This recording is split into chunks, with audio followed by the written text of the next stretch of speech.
What's going on, guys? This is Mike with Chit Chat Gaming. So if you're subscribed to my channel, then you obviously know that recently I picked up the Analogue Super NT.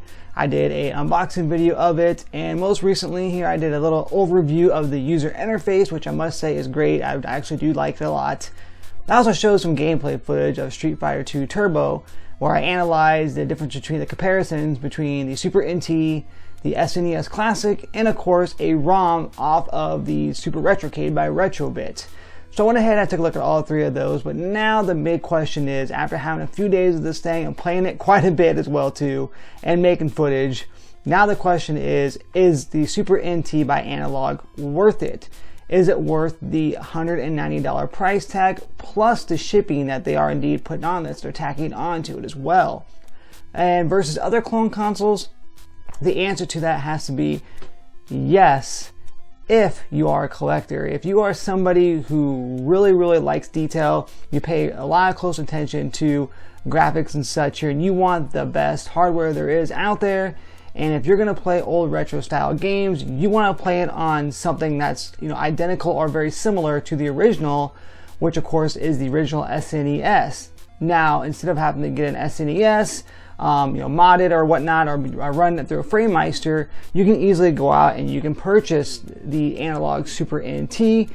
They are kind of hard to come by as of right now. They're doubled on eBay for some reason because they're sold out currently, and they will be coming back. But again, as everybody knows, as soon as something goes out of stock and it's demand, eBay jacks the prices up, or not eBay, but actual sellers on there jack the price up themselves. But you can indeed get this here. Now, like I mentioned, if you are a hardcore gamer, you're really into like I said, you want the best of the best, and you want to get the best experience, then yes. And if you have the money to spend, then yes, this thing is totally worth it. I actually do like the transparent. I think this thing looks really great on my shelf. It's a beautiful machine. It's very heavy, which speaks good things about it, because the fact that a lot of the other clone consoles are so lightweight that you're almost like lipped in a piece of paper saying, is there anything in this thing? This does not emulate at all. This is actual true hardware, FPGA hardware, that actually reads the cartridge and actually performs just like the SNES did. So unlike other systems out there, and some do read the cartridge as well too, but most of them basically take what's on the cartridge and they drop it into an emulation, and then they push it onto the screen, whether it's HD or it's AV. But just keep in mind though, once again, that if you are a collector and you have lots of games, I don't have a ton of Super Nintendo games, so for me, I'm starting out collecting again. I used to have quite a few back in the day, or at least had a few. I'm starting to get more and more as I progress, as I go to different shops and such. I'm definitely looking to go yard selling this year, because that's where you actually find a lot. But keep in mind that if you have a big collection, and like I said, you want the best, and this thing is completely worth it. The UI is incredible. It's nothing extraordinary, but it is a lot of fun. I think one good thing that's kind of cool, or one kind of cool thing, is the LED feature. I don't know, it's really something really small, but it is kind of cool how you can go in the system and you can change the LED to the classic or the Super Famicom, which I have on there now. But you can do little things like that, and going in there and tweaking things, that's kind of cool as well too. And just to kind of have control over that is pretty cool. When I did the comparison video, obviously, to my personal opinion, in my eye, I definitely think that this was a lot sharper, had more detail, and the colors were more vibrant versus the even SNES Classic, which does a great job emulating. But I do think that this thing here does indeed do a better job. I've been really happy with it. If you were to ask me right now though, would I go back out and purchase this thing again, without, obviously before purchasing it now, I would have to tell you that most likely I probably wouldn't. Nothing against this thing, just because of the fact that I don't have a big enough library, a large enough library, and really I'm not that into making sure everything's perfect or perfection. Yes, I do like my graphics. I got the Xbox One X, obviously, so I'm not a graphic hog. I don't think it's like the best thing in the world. It needs to be the best ever. I'm not a big computer PC gamer. I do PC game, but I'm not a huge, I don't have to have the best of the best.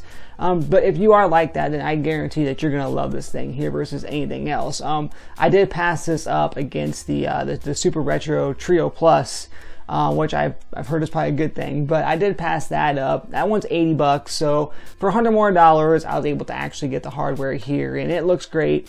on my shelf. But once again though, the weight of this thing and what's inside is what matters the most, because it does an excellent job of doing what it's supposed to do, and that is play your games and giving you the best experience on the SNES itself. So hopefully this helps you guys out here. Make sure you watch my other two videos. The first one is the unboxing video, so if you want to see what's inside before it's all set up, there's not really a whole lot. Keep in mind as well too that there's no controller comes with this thing too. So if you want a controller, you can use a regular SNES controller or an aftermarket one or a third party, whatever.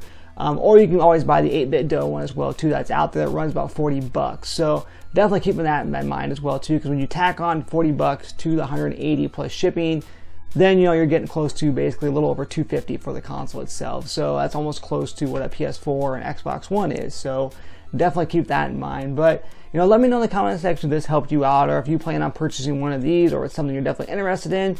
And bigger, even better, let me know if you guys want some more videos. I was going to go ahead and post a few more, comparison videos, or just some gameplay footage for you guys as well too, with the audio as well too. So I'll go ahead and put a little short video in here with Super Mario World, with the audio, with the SNES Classic, and the audio from the actual Super NT with some graphics as well too for you guys. So I hope this has helped you out. Like I said, if you're a hardcore gamer, I definitely recommend this here. Otherwise, the clone consoles do a good job as well too. But again, if you want the true hardware experience and you want the best of the best, then this FPGA little system here, little console, will do it for you. So, well, once again, guys, this has been Mike with Chit Chat Gaming, and as always, happy gaming.